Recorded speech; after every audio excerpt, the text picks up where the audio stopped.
So hello students, welcome to this video guys. ये video बहुत खास होने वाली है उन बच्चों के लिए जिन्होंने as a stream medical sciences को चूज कर रखा है।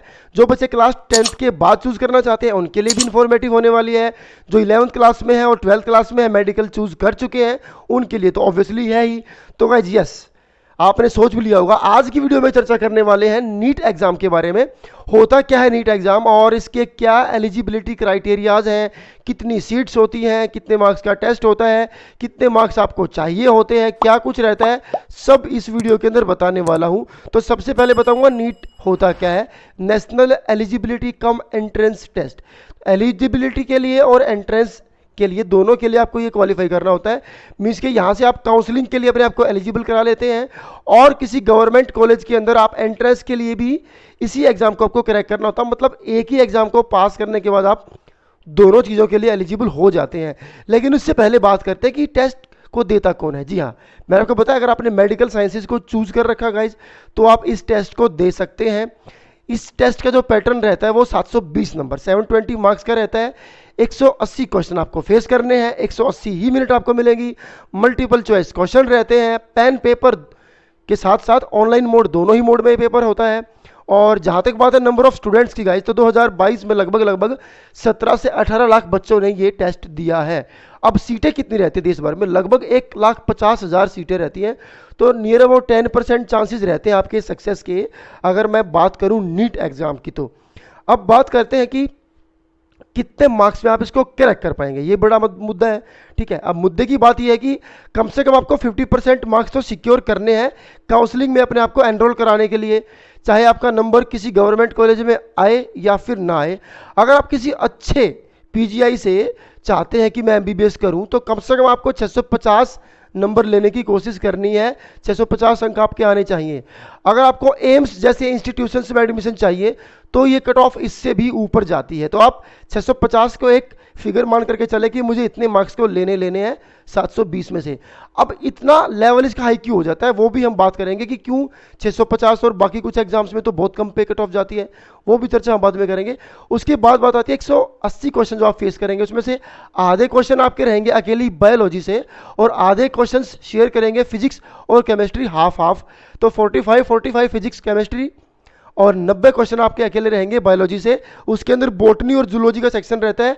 11th 12th के अंदर आप जो बायोलॉजी पढ़ते हैं गाइज वो बोटनी और जूलॉजी से ही रिलेट होती है। तो 11th के ऊपर आपको ज़्यादा फोकस करना है अगर आप नीट एग्जाम को क्रैक करना चाहते हैं तो।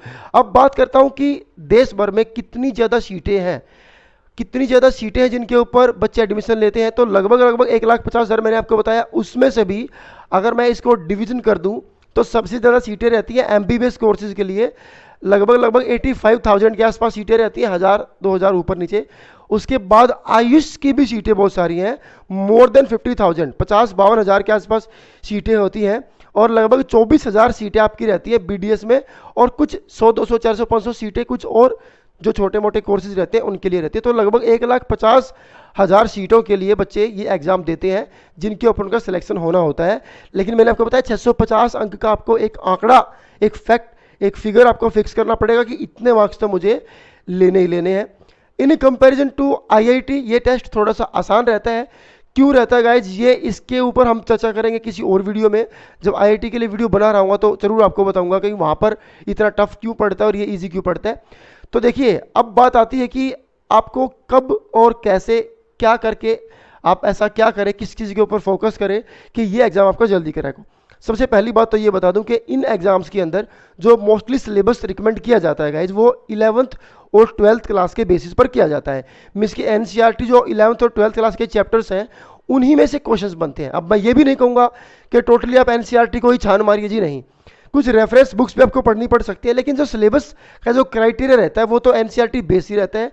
तो एनसीईआरटी तो आपको अच्छे से करनी है और उसमें भी आपको 11th क्लास को ज़्यादा अच्छे से टारगेट करना है, क्योंकि ऐसा देखा जाता है कि 11th क्लास को बच्चे इतना सीरियसली लेते ही नहीं है।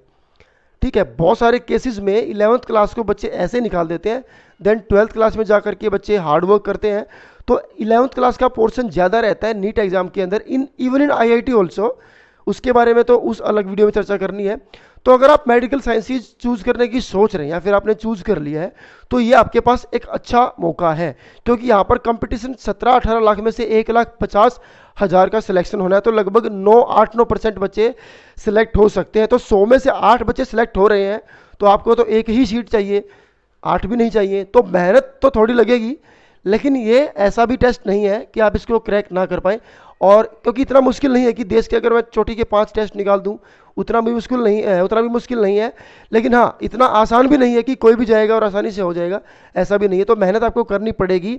तो डॉक्टर अगर आप बनने का सपना देख रहे हैं, तो ये टेस्ट आपको उस दरवाजे तक ले जा करके छोड़ देगा जहाँ से आप अपने आप को एक अच्छे कॉलेज में, अच्छे इंस्टीट्यूट में एनरोल करा सकते हैं और वहाँ से अपनी फर्दर स्टडीज आप कर सकते हैं। तो गाइस, अगर इसके अलावा भी कोई क्वेरी आपकी है इस नीट के बारे में, तो आप कमेंट करके पूछ सकते हैं, आपको रिप्लाई जरूर मिलने वाला है। तो आई होप कि मैंने आपको बताया कि कितने मार्क्स का टेस्ट रहता है, क्या पैटर्न रहता है, पेन पेपर मोड में भी होता है, ऑनलाइन मोड में भी होता है। लगभग 650 अंक हासिल करने की कोशिश कीजिए, उससे ऊपर ही हासिल कर लीजिए, क्योंकि हो सकता है आपका एम्स में एडमिशन मिले, जरूरी नहीं है कि पीजीआई में आप करें। और ज़्यादातर सीटें इसमें एमबीबीएस की होती हैं, आयुष की बहुत सारी सीटें हैं, तो वो भी एक करियर ऑप्शन है आपके पास। बीडीएस की भी काफ़ी सीटें हैं, नियर अबाउट 24,000 सीट्स हैं। और देश भर में बहुत सारे मेडिकल कॉलेजेस हैं, उन सब में आप काउंसलिंग के बेसिस पर आपका कहाँ सिलेक्शन होगा, वो आपकी रैंक और आपके मार्क्स ही डिसाइड करेंगे। तो बेसिकली कम से कम आपको 50% तो सिक्योर इसलिए करने हैं ताकि आप खुद को एलिजिबल कर सके कि मैं काउंसलिंग में जा सकूँ। कई बार ऐसा होता है कि आपको आपके लेवल का कॉलेज नहीं मिलता, लेकिन कोई ऐसा कॉलेज तो मिल जाता है जहाँ से आप अच्छी पढ़ाई कर सके। तो उसके लिए भी आपको कम से कम 50% अंक तो आपको हासिल करने ही है। तो 360 नंबर तो आपको लेने हैं उस एग्जाम को जस्ट क्वालिफाई करने के लिए। गैस, क्वालिफाई का मतलब ये नहीं कि आपको आपका मनपसंद या अच्छा कॉलेज मिलेगा, नहीं। क्वालिफाई का मतलब होता है इवन प्राइवेट काउंसलिंग भी अगर आप कराना चाहते हो तो भी वो आपसे डिमांड करेंगे कि 50% आपके मार्क्स हो। इसके अलावा भी ऐसा नहीं है कि अगर किसी के इतने भी नंबर नहीं आए तो डॉक्टर नहीं, ऐसा भी नहीं है। प्राइवेट इंस्टीट्यूशंस बहुत सारे हैं जहाँ पर मोटी रकम देकर के आप एमबीबीएस या बीडीएस या कोई भी कोर्स मेडिकल लाइन का कर सकते हैं। देखिए गाइज, अगर आप इस लेवल का सपना देखते हैं तो ही आपको मेडिकल साइंस चूज करनी चाहिए। अगर आपको नर्स बनना है तो आप आर्ट लेकर के बन सकते हैं, 10th के बेसिस पर भी कोर्स होते हैं। और इसके अलावा अगर आपने साइंस स्ट्रीम चूज कर रखी है, तो जो नॉर्मल लाइन होती है बीएससी करने के बाद एमएससी या बीएड वगैरह, वो सब चीज़ें तो आपके लिए हमेशा ओपन ही है। तो यहाँ पर हमने चर्चा करी नीट एग्जाम के बारे में। आई होप कि ये वीडियो आपको इन्फॉर्मेटिव लगी होगी।